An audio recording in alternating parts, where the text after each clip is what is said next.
Hello and welcome to Capoin at the Spa. I'm Saratoga Geeze and we're recording live from Quivic Drive in sunny and beautiful Saratoga. And it's my honor and privilege to have with us our special guest, one of our top guests that everyone keeps asking for her to return, and that's Racetrack Rosie. How are Hi you? everybody, how are you? It's been a while. Glad to be back. Rosie! And we have a live audience, as you can tell. They've come from around the country to see Saratoga this year, and we are ready to go get them. Anything else you'd like to say? You making money so far?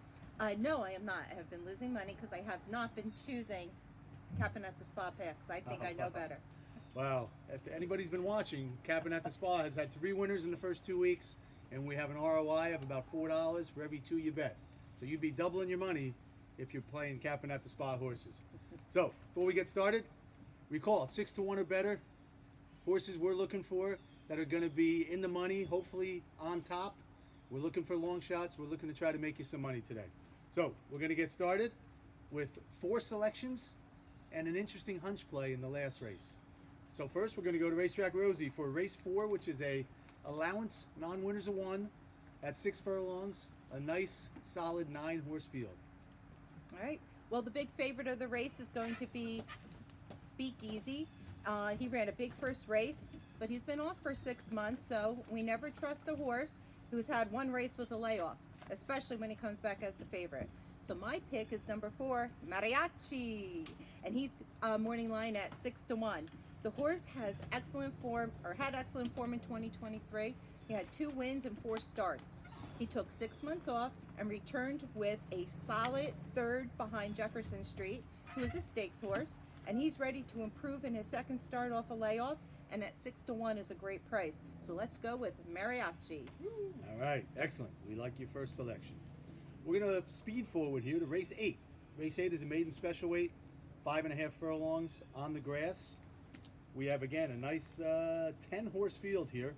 And the favorite's definitely going to be the 1-horse Scarlet Poppy with Wesley Ward. Horse has run a couple of really good races, has big works coming in, but he's a lightly raced 3-year-old filly who's going from the rail.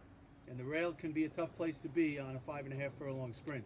So we're hoping he gets tied up a little bit down there. And we're looking at Satin Blue. Satin Blue is the 6 horse at 10 to 1. There's a lot of speed in this race. And this horse ran twice on the turf in 2023. Has great turf breeding. And the last 2 races was trying to get on the turf, but both times they were on the dirt because of mud and slop. So he's really been trying to get on the turf, and he's been unable to, but he ran 2 good races last 2 times out. So if he continues to improve and now gets on his preferred surface, we're talking about Tyler Gaffleone, 10 to 1 on Satin Blue. We're probably gonna hook him up with the 1 and the 2, but we like the 6 horse in the 8th race. We're gonna move on to race 9, which is an optional claiming 80,000 non-winners of 1 at 1 mile and a 16th on the turf. And we're gonna move it over to Racetrack Rosie. Well, race 9 is a wide open 12-horse field where the morning line favorite at 3 to 1 is coming from the 12 post. So this is an excellent opportunity for a long shot. And my selection is number 9, Mogo, whose morning line is 15 to 1. This horse is a $400,000 purchase with an excellent turf pedigree and won his only turf start at Gulfstream in May, and with a 78 buyer figure, which is 3rd highest buyer in this field. His trainer hits at 20%, and he should just sit off the pace, and we hope he can run down the speed and get a big price. Excellent, excellent. And just a reminder, I forgot to mention on Satin Blue in the 8th race, a beautiful gray horse. So those of you who like the grays, you may Satin want to be Blue. interested. So, moving to race 11. My last selection, state bred allowance, 95,000, non-winners of 1, 1 mile and a 16th on the turf. Again, 10-horse field, a lot of good races today, a lot of big fields. Morning line favorite is 3 to 1. Rabaha, the 2 horse who has some nice speed, but has only run 1 time on the grass, and we're looking for him to have a little trouble today. We're going to go to the outside. Willing to Risk It All. Yes. Flavian Pratt, 8 to 1 in the morning line. This horse ran 3 really nice races in 2023 on the grass. A couple of stakes races in New York for New York breds. Came back after a layoff, ran 2nd in an off-the-turf race, and then came back last time out and was 5 wide and then 3 wide around the turn and made a premature move to the lead and ended up flattening out in the stretch. I think with the blinkers off, a little more seasoning, a nice workout on July 18th. We think the 10, even though you're going to get a good price because the outside post is a little difficult, but I'm trusting Flavian Pratt to get to manage that first turn and get into good position, and then we hope he can run him down late. So that's my selection. Rosie has an interesting hunch play she'd like to give us in the last race. So give us a little, as you know, the last race is the bailout race. If you lost all day, you got one more shot.